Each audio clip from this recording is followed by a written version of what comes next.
ESPN's Paul Finebaum is making some new enemies in Tallahassee. This guy just took a blowtorch to the Florida State Seminoles.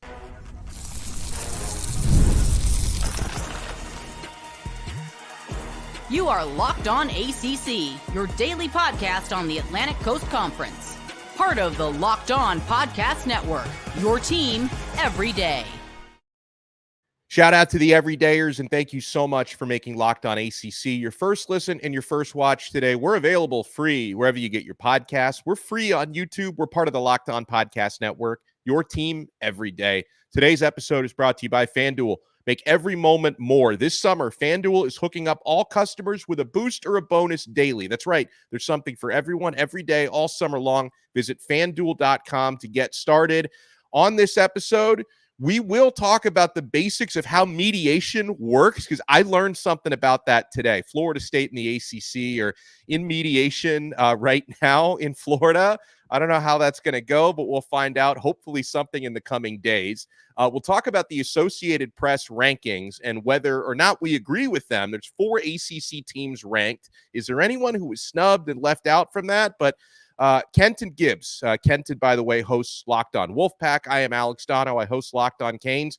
Kenton, if I read for you these comments from ESPN's Paul Finebaum about Florida State, can you tell me if this is fair play for someone who's paid to make his opinions on television, or if he took some of this a little bit too far? Can you help me with this? Absolutely. Let's hear it. And you I like to push things a little bit, so we're gonna see what the thought is here. This is making a lot of folks angry, which kind of makes me feel like that's what he intended to do, Finebaum. So Finebaum, of course, SEC Network and ESPN college football analyst. He's very pro SEC. If you know who Paul Finebaum is, you know that by now. He was asked on First Take, which team inside the top 10 of the Associated Press rankings will finish the season unranked? And without hesitation, Paul Finebaum said Florida State. He continued and said, they have no business being in the top 10. Florida State is ranked exactly 10th, by the way. They have no business being in the top 10, he said. They have a difficult schedule. They have Miami and Notre Dame in a 3-week period on the road. They end the season with Florida, which is a debatable team, he said. That's kind of a polite way to put it. He said, but I think they're going to get caught in the run-of-the-mill ACC game this year, which they did not encounter last year. They lost the guts of their defense, Finebaum said. They have a quarterback who has certainly been around and remains a question mark, talking about DJ Uiagalelei. And I think they also have a hangover. Now, Kenton, here's the part that really pissed a lot of folks off. I think they used up too many tears crying about not getting in the playoffs, and that may slow them down a little bit this year. I mean, my God, the man did not hold back. I'll tell you this. Most of that was fair play and inside the lines. Some of it was not, right? You talk about losing the guts of the defense. Braden Fisk, Jared Verse, that's absolutely the heart and soul. That's absolutely just 2 players that are wildly impactful. And I'll tell you this, the front end always affects the back end before the back end affects the front end. We all know that. So you've got fantastic work there in terms of those 2 leaving. I agree with you. Those are 2 massive blows there. Even if you believe that Patrick Payton is going to take a step forward, do you believe that he can replace both of those guys, or that their replacements, Patrick and whoever is going to be their starting, nose guard, can replace those 2? I think that's a tough sell. That's a hard ask. But he goes on to say, hey, they lost a lot. The quarterback's a question mark. I agree with that. I think that while DJU has a high floor, he also has a low ceiling. I'm confused about how much you can honestly expect from him and really see him being a winner.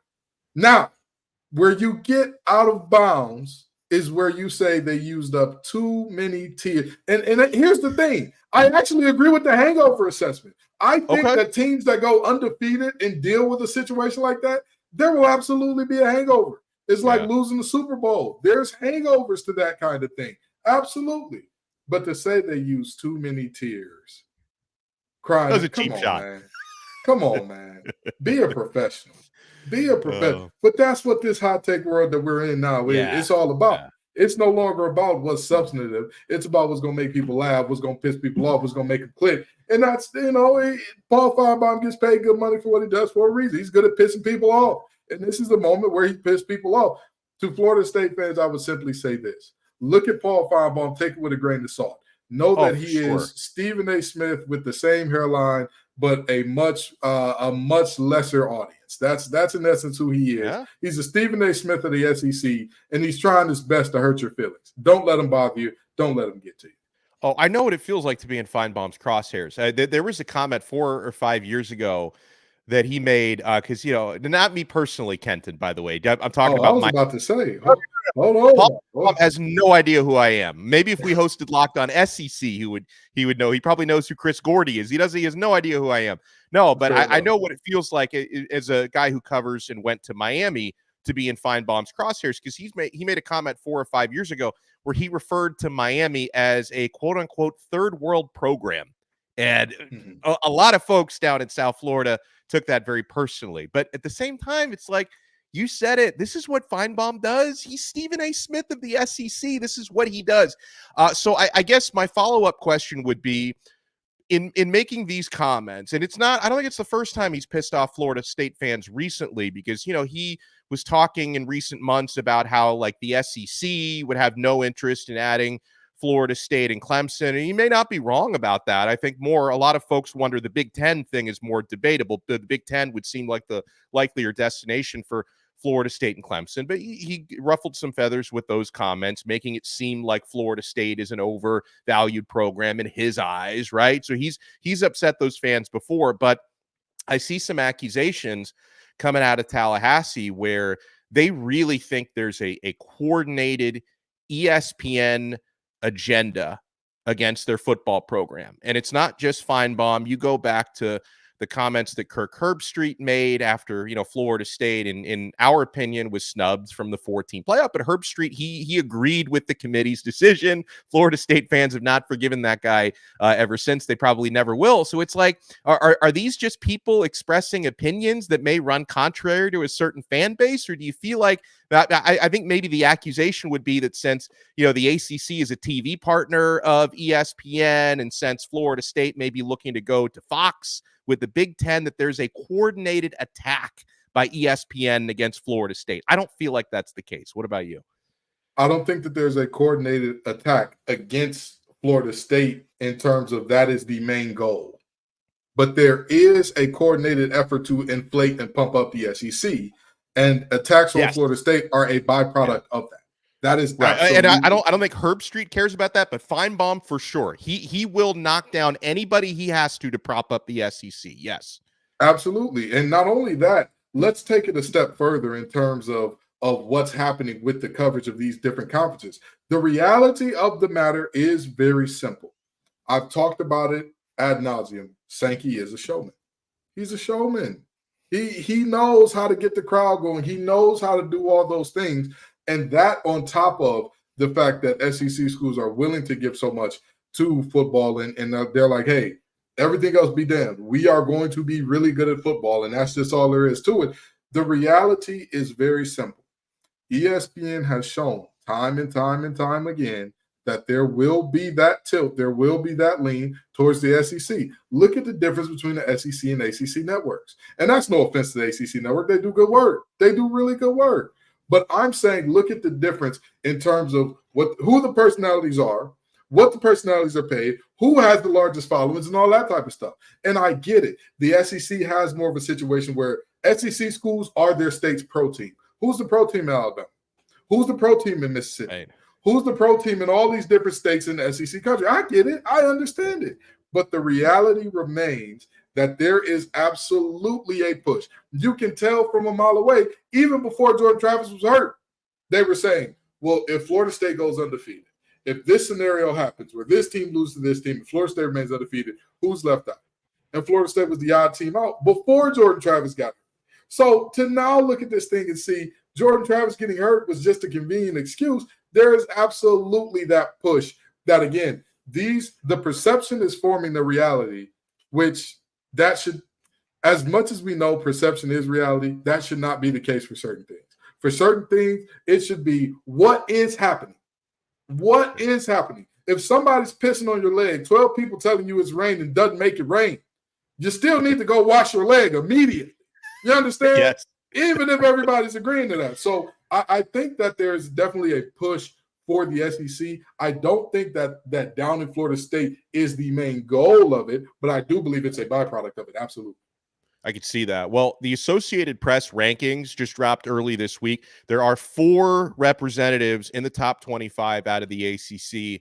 Is that enough? Did they get it right? And we can do a spin on the question that Paul Finebaum was asked. Instead of who's going to finish outside the top 10 or the top 25, is there anybody in the ACC who was left out of the top 25 who's going to finish the season in that thing? You want to keep it locked right here, my friends. We're only getting started on this brand new episode of Locked on ACC.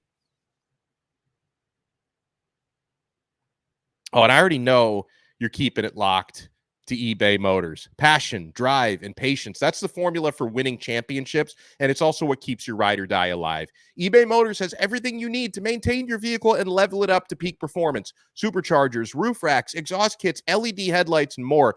Whether you're into speed, power, or style, eBay Motors has you covered. With over 122 million parts for your number one ride or die, you'll always find exactly what you're looking for. And with eBay Guaranteed Fit, your part is guaranteed to fit your ride every time or your money back. Because with eBay Motors, you're burning rubber, not cash. With all the parts you need at the prices you want, it's easy to make your car the MVP and bring home huge wins. Keep your ride or die alive at ebaymotors.com. Eligible items only. Exclusions apply. eBay Guaranteed Fit only available to U.S. customers. Thank you so much for making Locked on ACC your first listen and your first watch. Today, for your next listen, make sure to check out the other shows that Kenton, Gibbs, and I host. Kenton does a fantastic job on Locked on Wolfpack. I host Locked on Canes. So between the two of us and Grayson, who co-hosts with Kenton, we keep you guys updated on everything Wolfpack, on everything Miami Hurricanes, and then we sum up the entire league here on Locked on ACC. So make sure you check out our other shows, available free wherever you get your podcasts and available free on YouTube. So the preseason AP poll comes out, Kenton, which it is a big deal. I think the primary reason for preseason rankings, I guess, are just to create conversation. But at the same time, you always look at teams that maybe should be ranked who aren't to start the year. And does that put them behind the 8 ball? Because then it makes it harder for those teams to climb up the rankings during the season. So they are as follows, the top 25. You've got Georgia, who's been the consensus number 1 team in the country. People are wondering, with their schedule being so tough, are they going to finish the season number 1, at least the regular season? They'll get into the playoff. Nobody would be a shocker if they don't. Ohio State at number 2, Oregon number 3, Texas at number 4, Bama at 5, Ole Miss at 6, Notre Dame at 7, Penn State 8, Michigan 9th, Florida State, as we've discussed, 10th. That's the first ACC team to come into the rankings. Missouri at 11, Utah 12, LSU 13, Clemson 14, Tennessee 15, Oklahoma 16, Oklahoma State 17, Kansas State 18, Miami 19th, Texas A&M 20th, Arizona 21st, Kansas 22nd, USC at 23, NC State at 24, and Iowa. They're 3 points per game scored at number 25. First of all, does anything jump out at you? Because there are certain things out of the ACC, Kenton. I don't know if Texas top 4 to start the year, if that might be a little bit inflated, but anything else jump out to you that shouldn't be where it is? I think the funniest thing about the first segment that we had was it was about the top 10 team most likely to finish outside of ranking altogether. I don't know how number 9 was not the team that everybody was. Yeah, Michigan. About. That's another. Yeah. Michigan has a quarterback that has not played a snap of real meaningful football. Yeah. They have a team that I believe Jim Harbaugh was very pedestrian, and he was on his way. His record was very pedestrian, and he was on his way out at Michigan before Connor Stalions joined that situation. Yeah. That's just an objective fact. That's not what I want it to be. This is not a takedown of Michigan. That's just a fact. It is a fact that before and after Scott, there's a very clear delineation pre him, and post his addition to that deal. Well, and not to mention they were also committing recruiting violations during COVID, and a lot of those players were on that team last year. I don't know how many of them are left this year, but were on that team last year that won the championship. And so, they've been caught for so many. They can't keep allegedly cheating the way that they've been. So that's another reason why they may fall out. And here's the other thing, right? When you look at the situation in terms of, oh, well, even if you say the cheating didn't matter and they're bringing back their best two defenders in Will Johnson and company, sure, right. I will give you that. Offensively, what's going on there? I mean, don't get me wrong. I think the world of Donovan Edwards. I think that he's a special back. A special back is not enough in 2024. It's not. It's not. Not in the Big Ten that they're looking at. Not with the schedule that they got, with Texas also on it as one of your non-conference games. I'm very confused as to, I get it. Defending national champs is always going to give you a boost, but a defending national champ, losing your head coach, losing your quarterback, losing so many pieces offensively, your starting running back, losing so many pieces, and I believe their top receiver as well in Roman Wilson. You're losing all of these guys who were so meaningful. I'm confused as to where you get that besides like, hey, they got a big brand, or they were really great last year, and we expect – I would not be shocked at all to see that team finish outside the top 25. That's a great point. Now, for the ACC, the four representatives are Florida State 10th, Clemson 14th, Miami 19th, NC State 24th. Louisville was like this close to getting in. They were like the top of others receiving votes. So unofficially, I guess they're number 26. So is there a team in the ACC who didn't crack that top 25 who you think are going to be in it at the end of the season? Louisville is obviously the low-hanging fruit if Shuck is healthy. They're obviously the ones that are ripe for the picking there. But on top of them, I would probably say Virginia Tech is the other team that was not, they weren't even in the realm of being thought about here. But I think that the national perception and the reality, two different things for this team. Because, again, if you watch the games, you know how special Kyron Drones is. If you watch the stats, he looks like a pedestrian quarterback who can run a little bit. So it's going to be interesting to see which Kyron Drones decides to show up, how consistent he can be, and how well that team can do in terms of, again, getting teams in bad situations, getting teams behind the sticks so that they can send their dogs to hunt, and so that they can come up with all those exotic coverages that give quarterbacks absolute fits. I'm very excited to see how that works out for them. But I think I wouldn't be surprised to see them in the top 25 at the end of the season at all. And maybe even the Pony Express may possibly creep in there. And a couple big wins at the end of the season, possible. And that's mine, SMU. Again, like we both have reservations about their chances to win the ACC because they're in the Power Four for the first time. But if you're going to ease a team into the Power Four, they've got the easiest schedule, Kenton, in the ACC. I think their schedule is like either in the 70s or 80s ranked strength of schedule in the entire country, which is like really low for a Power Four team. So right there, I think that's a very talented football team. Their quarterback, Preston Stone, I think is going to turn a lot of heads this year. They have a lot of talent at wide receiver, really good offense. We'll see how the defense holds up against Power Four competition. But just based on strength of schedule and roster alone, I think SMU could end up sneaking into that top 25. Those boys' schedule is so bad. Remember when we thought Holy Cross was a team on their schedule and we actually found out it was like Houston Central or something like that? Yeah, like I got to go back and compare. I think SMU might have had a tougher schedule last year in the AAC than they have this year in the ACC. Like it's like, I don't know. They got the luck of the draw. Very easy schedule. Yeah, well, this is I'll say this. This is, while it is a luck of the draw situation, the realities are still the realities. In preseason, everybody's undefeated. Everybody's preseason champs. You got to put the ball down. And while they do look good, especially on the perimeter, I have no doubts about if they can hold up on the interior, that perimeter, those playmakers they got out wide offensively, they're going to put on some light shows in the ACC. My only question is the trenches on both sides. How do you hold up? Yeah. How do you hold up? I saw that they added a ton of guys in the portal.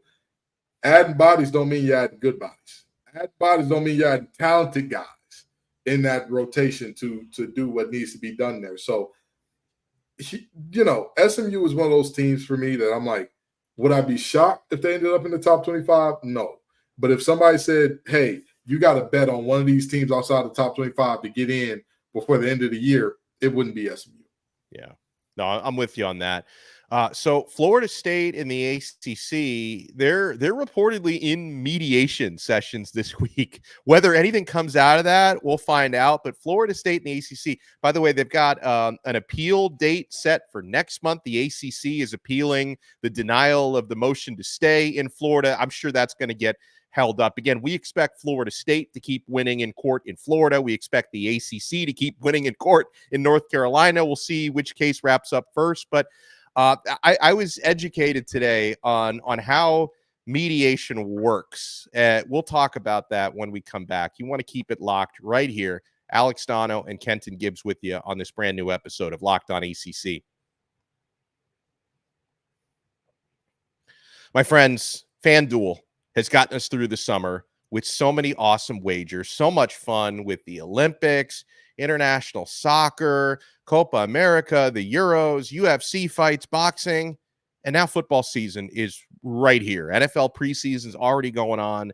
Got the first college football game. Florida State and Georgia Tech are going to do the thing in Ireland on the 24th of August. So, guys, you want to be getting in on the action at FanDuel. And all summer long, it's still summer, FanDuel is hooking up all customers with a boost or a bonus daily. That's right. There's something for everyone every day, all summer long. So head over to FanDuel.com and start making the most out of your summer. You can start betting your futures on ACC games. You got week 0 and week 1 lines have already been posted. Futures on who's going to win the conference, who's going to win the Heisman. Get all of that at FanDuel. FanDuel.com, official sports betting partner of Major League Baseball. Thank you so much for making this episode of Locked On ACC your first listen and your first watch today. Make sure you also check out Locked On College Football with Spencer McLaughlin. I'm actually going to be on his show tomorrow, predicting the record for Miami and predicting the record for Clemson. Help me out, Kenton. We decided, we're going to be doing our Locked On, our ACC preview show. Are we in concert on 9-3 for Clemson coming up this year? Is that where we're at for the Tigers? Because I want to make sure I sound smart when I talk to Spencer. Oh, absolutely. Absolutely. I as much as I think the world of the Tigers, I really and truly struggle to say that they're headed in the right direction. I really do. Is Phil Maffa a full-time back is your first question. Can Williams stay healthy on the outside? I know that everybody keeps yelling at me. Brown was our leading receiver last year. Will you tell me? You saw Brown play last year. You think he's a game breaker? You think he's a game changer? You think he's a guy that, we got him healthy. Defenses better be on the lookout. No, he's not. I'm sorry. That's just the reality there. Kay Klubnik's decision-making, to say that leaves a lot to be desired would say that that would be to say that Adrian Monk left a lot to be desired in terms of bravery. Like if you've ever seen the show Monk, the man was afraid of everything. So just a quick little aside for you. So with that in mind, I really and truly look at them and say the defense can carry you but so far. Their young defensive backs got better and better throughout the year. I will give them their props. They absolutely improved throughout the year. They are bringing back one of the best linebackers in the nation in Barry Carter. His running mate, Jeremiah Trotter Jr., is going to the NFL. But you ask yourself, how much can that defense do? How far can that defense take them? That's to be seen. All right, so here's kind of what we can expect on how the mediation process is going between Florida State and the ACC. Now, when I mention who my source is on this information, I'm going to become like a Paul Finebaum level public enemy. So this comes from an ex-post from attorney David McKenzie. Now, I know Florida State fans do not like David. He's very open about supporting the ACC in this lawsuit. But the information that he shared on his X account isn't so much like an opinion on how he thinks the case is going to resolve, but more the nuts and bolts of how this mediation process works. So his first point is this is a mandated process. He says, contrary to some commentary, FSU and the ACC are not participating in this process voluntarily. It is required in all civil cases, and Judge Cooper ordered an early mediation to encourage a settlement before the case progresses further. His point number 2, Neutral mediator. He said the mediator is supposed to be neutral, but neutrality can be nuanced. He says a skilled mediator will have a deep understanding of the case and law, allowing them to provide insights into the likely outcomes of the case. This informed perspective can help guide the parties toward a resolution, even if it's not explicitly stated. Then he writes, confidentiality is the next point. Mediators take this responsibility seriously, he says. They do not share what one party has said with the other unless given explicit permission. And that brings to point number 4. The initial session, he says, mediation usually, but not always, begins with all parties in the same room where the mediator explains the process. Sometimes one party may be allowed to make a presentation. However, this practice is not always followed, and some, like myself, do not like it as it can set the wrong tone. Then he says caucusing.